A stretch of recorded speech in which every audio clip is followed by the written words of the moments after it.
I know there's already lots of reviews of the Bambu Labs P1S out here on YouTube, and it's not a new printer in middle of 2025 either, but this review is coming from the perspective of someone who's never done any 3D printing before prior to buying this.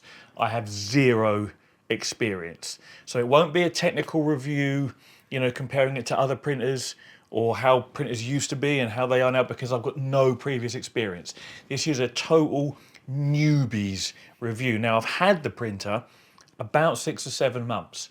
And I thought, when I bought it, I thought, I could review this on my tech channel. I thought, you can't do a review, Carl, because you've only just got it. You don't know anything about 3D printing or any of the idiosyncrasies that come alongside it. And there's a lot to learn. The learning curve is steep to go from knowing nothing to knowing enough to share your thoughts with people on the internet. But 6 or 7 months later, now is the time.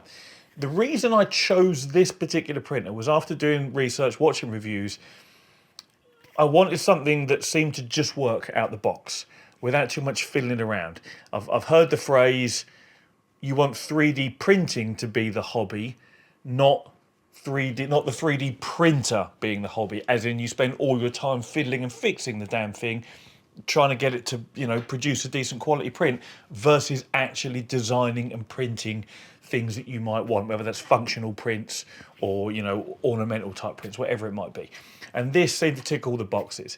I didn't go for the A1, which is a cheaper version, but with the same size print bed, because it doesn't have an enclosure. The reason I chose this one was because it had an enclosure. 2 reasons I like the enclosure. One, it gave me the option in future to print materials that require an enclosure, like ABS, I believe. I haven't actually done any yet, but I can, should I need to, in the future. And secondly, I have a cat. And if she's running around here and there is a print bed or a print head whizzing around, the first thing she's going to do is try and touch it. And she's going to get burnt and the print's going to get ruined and she could get hurt. So those were the 2 reasons I went for the P1S over the A1. And also I've gone for the AMS with it. This is the original AMS. They've released an AMS 2 now, so this is the original one. Like I say, 6 or 7 months ago I bought this. I think I got it as a bundle for somewhere around £600. I can't quite remember now. Check the Bambu Labs website for prices. Now I'll put a link below. It's not affiliated. This isn't sponsored. This is just me sharing my experience in the new world of 3D printing. Because I love technology, right, and gadgets, I've always wanted one, but it looked like too much ball ache to get into. I didn't want it to be the hobby, be trying to get things to print, And then I was in a situation where I found an excuse to finally buy one, and the technology is now there whereby it's a bit more plug and play than it used to be. So I needed to make a phone holder, which is what you see here, for my aircraft. I'm a pilot, some of you may or may not know, and I have a small 2-seater light aircraft. I'll put a picture of the plane up now, just if you're interested. And I wanted a phone holder that I could, you can see there's some 3M adhesive tape on the back there, that I could stick onto my binnacle in a particular spot in between some of my other gauges and instruments. And I would use this for my GPS backup navigation. I have it on my main Dynon display, but with aircraft you want everything to be backed up. This also does digital logbooks and things like that, which if you're a pilot you'll know that's useful. So no, and this is the thing, a phone holder like what I want didn't exist. I didn't want one with a big suction cup and an arm sticking out the dashboard, which you can get. I didn't want one that articulated, up, down, left. It needed to be slim, super slim, not much bigger than the phone itself, and the same for the way it mounts, because I didn't want it protruding out my dashboard, out my binnacle, my HUD, looking ugly. So this was also my very first attempt at doing any CAD design. There's a hole in the bottom there for charging lead to go in, and the Velcro you see there and at the sides is simply to allow the phone to go in smoothly and not be hard against the plastic. This is in there proper solid, like you could probably, no, it won't even come out that way. So the design of this just come out brilliantly. So, and I left access for the power button on the side should I need to press that. But the way this worked, you'll see a raised section at the top there. I know we're getting distracted from the printer, but this is the explanation of why I bought one. This is a little button here, and you press the little button down and you rotate and it comes off. So what I have, and I might have a video of this stuck to the inside of my plane, and then you put your phone in here and you simply push it in and twist it round, and that's it. It's locked in place. It can't twist back round, it can't come out unless you press the button at the top, twist, and then remove. Much easier to do when it's actually stuck to my dash. Yeah, hopefully there's some footage of that. I actually now don't use this anymore because I upgraded from using my mobile phone to using a tablet. And one of the other things that, you can do with 3D printing is prototype stuff. So I literally 3D printed an exact copy of the tablet that I was looking to use to make sure that it would fit on my dash in my plane exactly where I needed it to. And then I even sort of thought about using a larger phone as well. That was another option.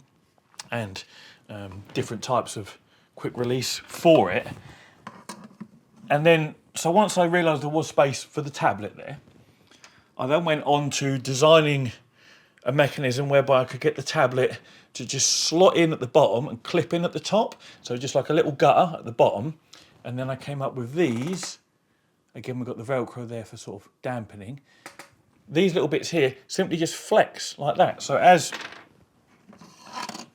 I pushed the tablet in at the top, slots in the bottom, pushes in at the top. These get just bent out ever so slightly, and then they're hooked in like that on one other side. And it works brilliantly. Again, I'll put a picture up or some footage if I've got some now to show you that. But that was what gave me the reason, I know I'm sidetracked, to buy a 3D printer. I wanted to make something, initially, the phone holder, that didn't exist. And that is one of the beauties of 3D printing, is that you can make stuff that simply doesn't exist anywhere else. You can solve a problem for yourself and for others that no one else has yet solved. And that's what gave me the reason to buy this 3D printer. Anyway, the printer itself, how was my experience? My experience was really very, very good. Bambu Labs state 15 minutes from unboxing to being able to print your first Benchy. They include the file for this. 15 minutes, I would say, is very, very strong. Maybe if you're used to unboxing and setting up 3D printers, it could be 15 minutes.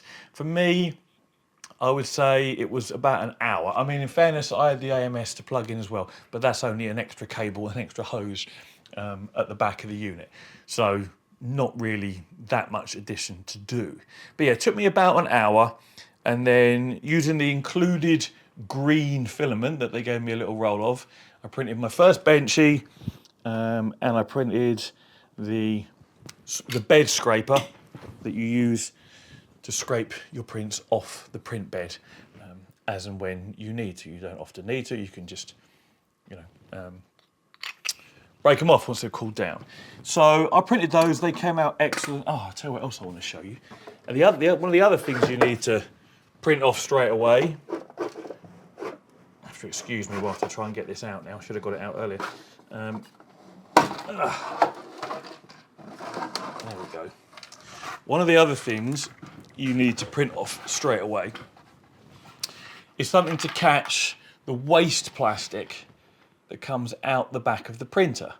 So you go onto Maker World, or I did, and you find a nice looking, poop container is effectively what it is, and it's where all your waste plastics that come out the back of the machine end up, because they don't include something like this. It's kind of good that they get you to, I mean, this file wasn't included with the printer. I found this on MakerWorld.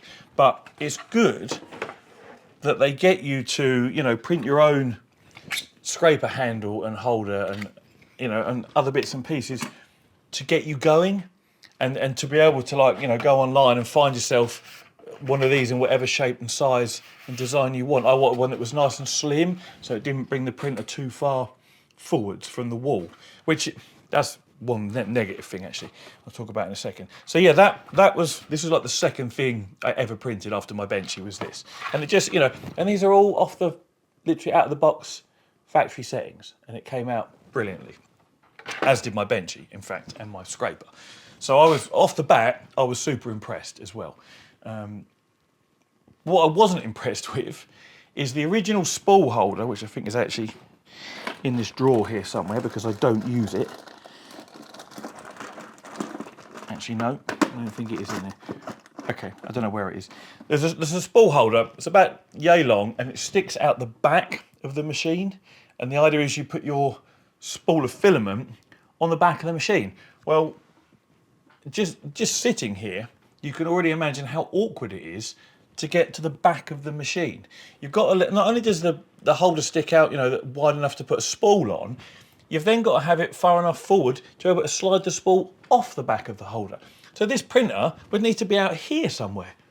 I don't know who thought that was a good idea versus putting the holder on the side or this side or even on the bloody top or just anywhere other than the back.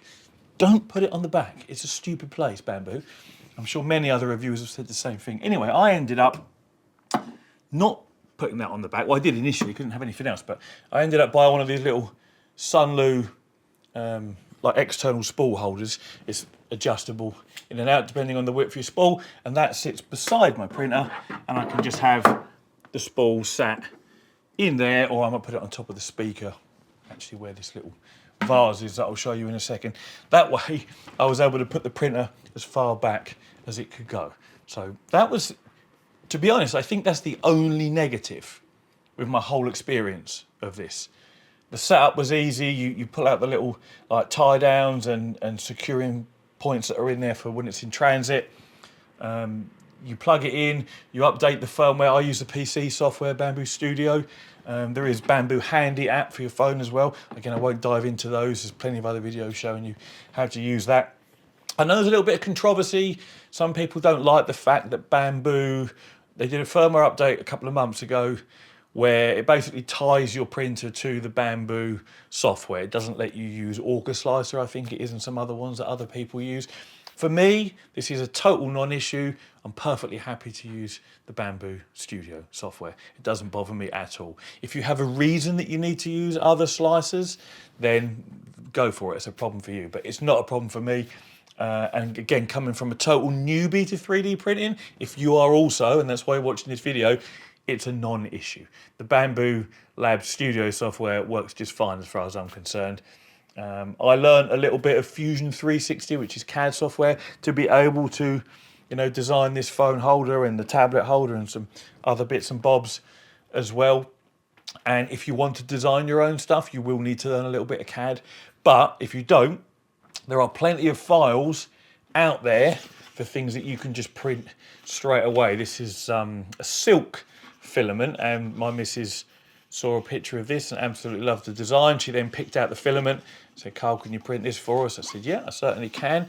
The only issue I've had, this is actually the only filament that I've had any issues with print quality with.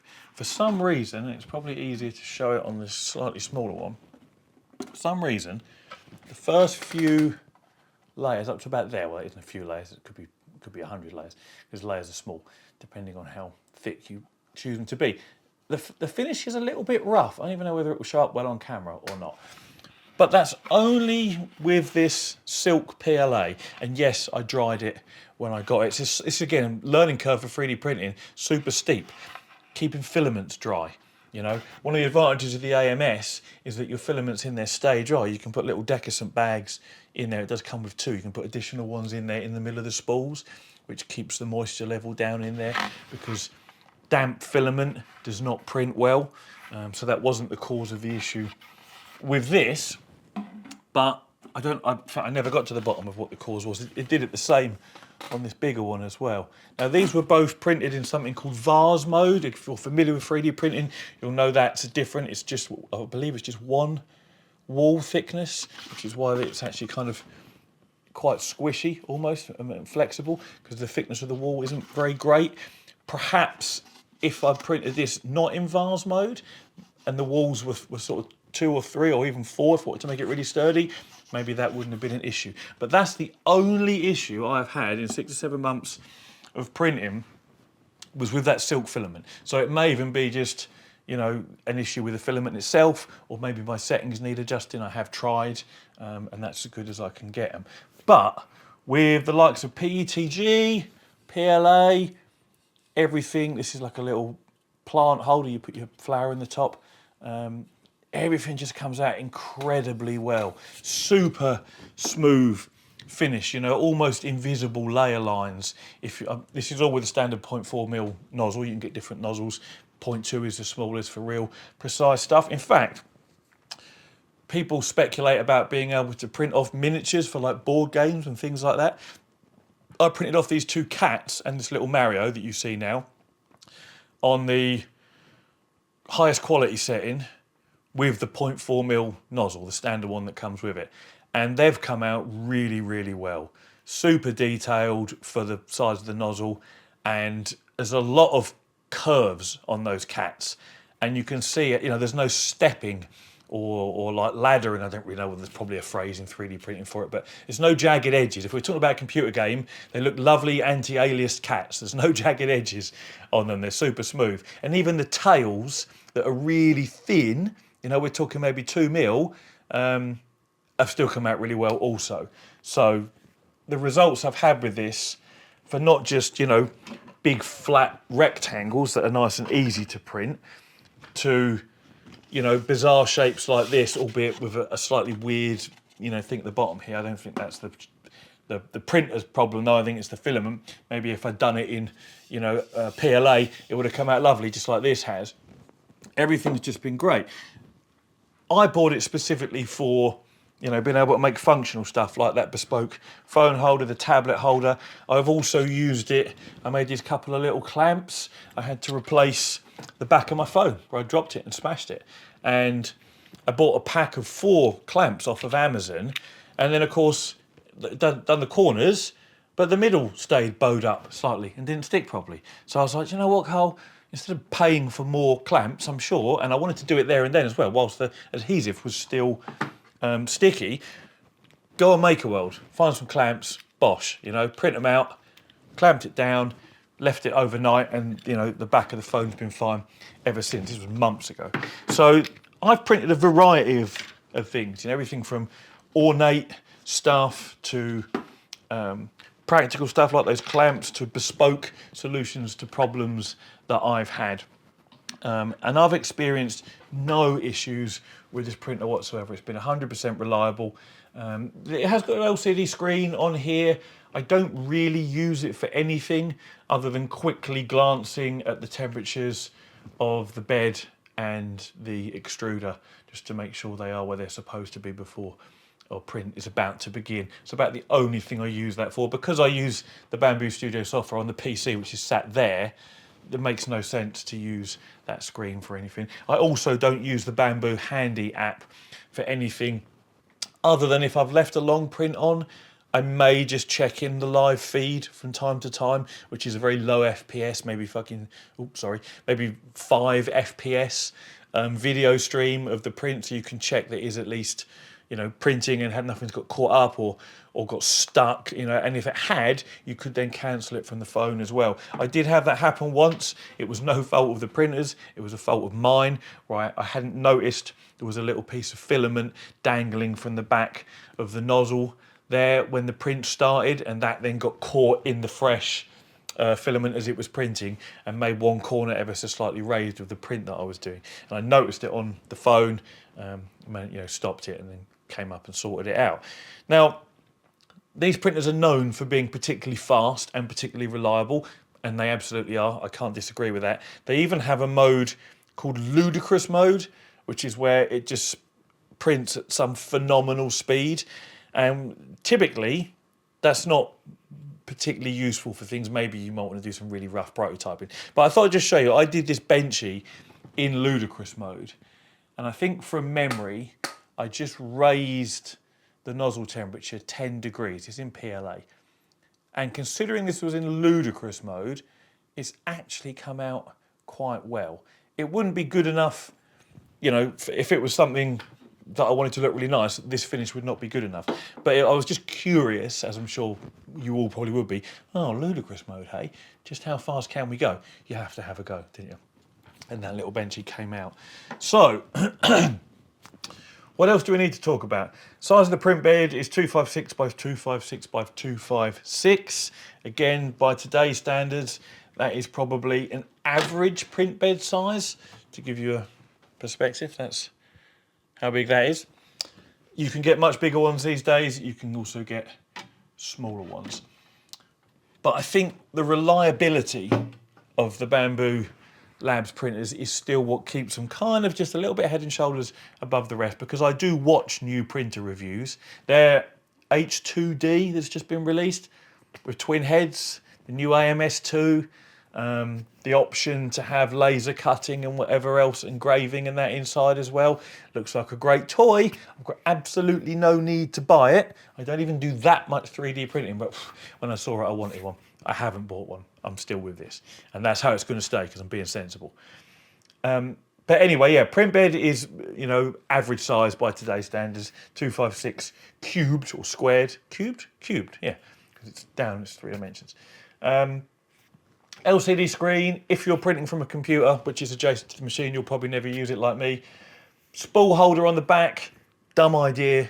Get yourself a little external one like I did for now. In fact, I'll put a link to that Sunlu one in the description should you want to get one. It means you can get your printer further back. If I haven't already put a video up of it printing, I will do, so that you can also hear the noise levels versus my voice with the door open and closed, because some people might want to know how loud it is. So I'll put that up for you now if I haven't already.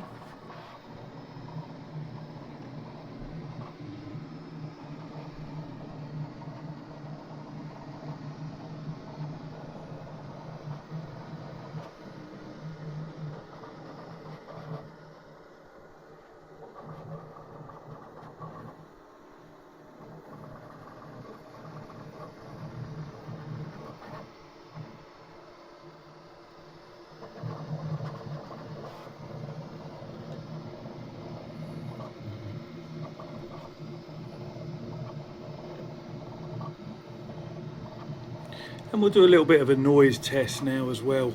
So there's me just talking at a normal volume. You know, my phone that I'm videoing this on is probably 6 inches from the top of the printer. So you can hear how loud the printer is compared to just my normal voice. And then I'll open the door in a minute. It's obviously a lot louder with the door open. Like this, you can instantly hear the fans are a lot louder. Hopefully you can still hear me.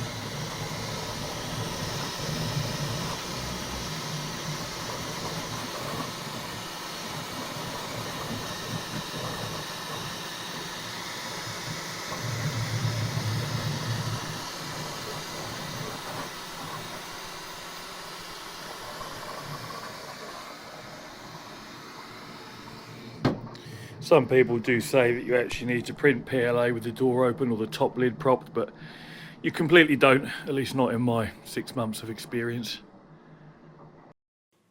If I have already, then I'm still here and that video has already been seen. We'll talk about the AMS. The AMS I've had no issues with either, other than trying to use spools that were too small and then having to print adapters. I used Bambu filament to begin with, and then I read good reviews of Sunlu filament, and I thought, let's get some of that. At the time, Bambu Studio didn't have a print profile for Sunlu. It does now. So I just used the normal Bambu filament profiles, and the Sunlu stuff printed perfectly. Half the stuff you see here is Sunlu and half of it's Bambu, by the way. You literally can't tell the difference. And the print profiles work identically. The only issue was the Sunlu spools are a little bit smaller than the Bambu ones, but lo and behold, the 3D printing community has a solution. You print these off and you just clip them on the spool, and it takes the diameter a little bit bigger. Because the issue is the Sunlu spools don't clear the bottom of the AMS when they're rotating, and so they catch and get a little bit stuck. But that was an easy fix with those little adapters to put on there. But the AMS itself I've had no trouble with, and as I say, it's once you've dried your filament, it does a good job of keeping the filament dry, and it even gives you a relative humidity percentage in Bambu Studio for the AMS. There is a sensor in there, so you can see when your decusant is perhaps starting to get a bit too saturated and you need to dry it out in the microwave. I use Wise Dry silica gel. These fit perfectly in the slots at the back of the AMS. They also fit nicely in the center of the spools, and you just microwave them to dry them out again. They're color changing. I'll put a link to those in the description as well, because they work brilliantly.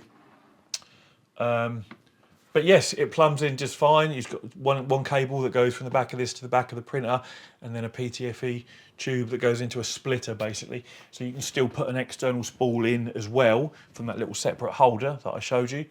So you can have like your 4 regular use colours, and then like I tried some, where is it? Here it is. I tried some dissolvable bamboo support filament. It's kind of like translucent-ish. It's super hygroscopic, which is what I mean. All filaments should be kept, you know, in a bag with some decusant if you can't keep it somewhere else, just to stop it going moist. But this stuff, because it's dissolvable, it's purposely designed to absorb moisture. So you'd be surprised just how much we have in the air, especially depending on what country you live in, and how quickly it will soak it up and it will ruin the filament. So I tried the dissolvable stuff, and that actually works really very well. If you've got a print whereby you need supports inside of something that you can't then get to break them off, that stuff does work well. It's quite expensive, but you don't have to use it very often. But when you do need it, I've got it there ready. So yeah, I've tried all sorts in the AMS, and it all seems to work fine. I did do the only multicolour print I've actually tried, as in, so this is 3 colour, white, red and black. And I did what's called painting in Bambu Studio, which is where you literally, like almost like a virtual brush, you choose what colour you want where. And I didn't do the best job on this. There was actually quite a lot of white underneath the red, which is why the red doesn't look as vibrant as it should do. But I learned from that and you know, realised what I'd done wrong. But yeah, this is a basic 3 colour print. So if you look from the side, the base is black, then you've got the white, then you've got the red on top of the white. And that was the issue with that. I needed to not have white underneath the red. It's kind of, you know, diluted it. But yeah, it all changed, you know, spools appropriately as per the slicer's instructions, and had no issues whatsoever. I've not had anything jam up. I have had, and this was only yesterday in fact, I had some white in number 1 there, and it told me that it couldn't wind it back. And what had happened was, basically the white had got moist, because even though it was kept in here, the decusant bags were saturated. I hadn't noticed, because I don't print that often. And weirdly, PLA, when it gets damp, it goes brittle. You'd think it would go soft, but it's the opposite. A quick test to see whether your filament is dry or wet is to get it and try and snap it. If it snaps straight off, that means it's wet. If it's pliable and doesn't snap, that means it's dry. Counterintuitive, hey. But what had happened was, when it started to pull it back, it instantly snapped, the filament this is. So there was a piece of filament in the Bowden tube inside, about yay long, that I had to whip this apart and pull out. Again, that isn't a fault with the AMS, that was a user error, me letting my filament get wet and go brittle. So for me, both the Bambu Lab P1S and the original AMS, and I'm sure the AMS2 is only going to be improvement on that, is all positive experiences, as is the Bambu Lab Studio. I've literally had, for someone who come from having never done any 3D printing, to being able to, you know, custom design a bespoke phone holder. I know that might not be much to some people, but to me, it was a big deal. It was a moment for me where I've learned a new skill. I've learned some CAD, and I've learned a little bit about 3D printing, enough to be able to actually produce what I wanted and solve the problem that I'd set myself. Was super, super satisfying. And I think without the plug and play nature of the P1S, the fact that the profiles for the different PLAs I was using just worked, you know, you upload the file, it sends it to the printer over the cloud, and the printer just goes, yeah, it self-levels itself, everything's fine, you know, make sure your print bed's clean, and you can walk away and it's going to print, like 99.9% of the time. You know, nothing's perfect, obviously. I think without that, if I had to jump through all the hoops of figuring out why my printer isn't printing properly, I probably would have given up a long time ago. And that's why I held off buying one. You know, it was just a lot of faffing around versus I've designed the part that I want, whatever it might be. I want to now just send that to my printer and it come out and print. You know, let's choose whatever colour spool I want to go with. and it come out and be how I want it to be. So yeah, for me, 100% positive. Couldn't recommend the P1S anymore, you know. And a friend of mine bought the A1. He was chuffed to bits with it. He then actually sold that on and got a P1S as well because he wanted to print filaments that needed enclosure. And he said no, he was new to 3D printing also. And I think really my thoughts echo that of all the other reviewers when these first come out and to this day in 2025, that as someone who's new to 3D printing, a Bambu lab printer and their software and their profiles and even their filament is definitely a good place to start. So, any questions? Because I've probably not covered half the things that people want to know because it's still new to me. By all means, put them in the comments. There'll be a link to the Bambu Lab website in the description should you want to have a look at one of these, and there will be links to whatever else I said I was going to link to, the Sunlu external spool holder, and the decadent bags as well, should you want to pick those up. But yes, thank you very much for watching, and take it easy.